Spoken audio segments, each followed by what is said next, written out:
same systems that push Black professors out of universities are the same systems that poison water, destroy ecosystems, and decide which communities are worth saving. Let's talk about it. For those that don't know, my family has finally come to a conclusion in a long mental and short legal battle with the University of North Texas. My wife, Dr. Anna Hinton, was pushed out of her tenure-track professor job at the University of North Texas due to racism. This was my wife's dream job. She had no desire to leave.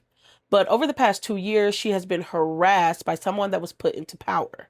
She documented this harassment, reported this harassment, stood up to the person that was harassing her, and still nothing was done. Nothing changed, and her mental health tanked. But she showed up every day for her students. You can actually find more on the story here, and I'll tag her account below in case you want to send her some encouragement. But now we have to get into the topic of talking about how racism removes environmental protectors. When Black scholars, educators, and community leaders are pushed out, research agendas narrow. Community-based knowledge disappears. Environmental justice questions stop getting asked. Less diversity in science equals more blind spots in conservation.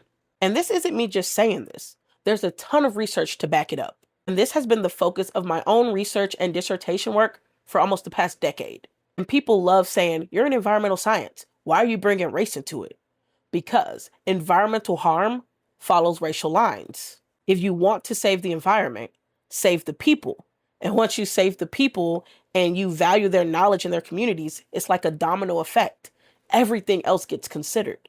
Polluting industries are more likely to get placed near Black communities. Historically, redline communities have fewer tree covers and higher heat temperatures. Communities of color face more exposure to toxic waste, floods, and bad air. The wildlife in those areas are also affected. This isn't random nature behavior. This is power and politics. Institutions, like the University of North Texas, shape environmental outcomes.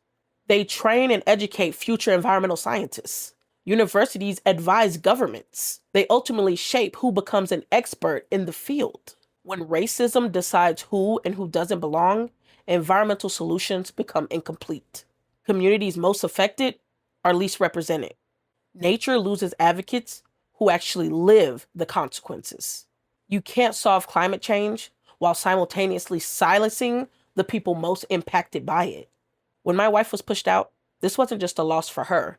It was a loss for students, a loss for scholarship, a loss for studies. Racism isn't separate from environmental damage. It fuels it, and the universities need to be held accountable. When Black voices are pushed out of institutions, the planet loses protectors. Nature is lit, but justice has to be too. And they're both for everybody. I would encourage everybody watching this to take a deeper dive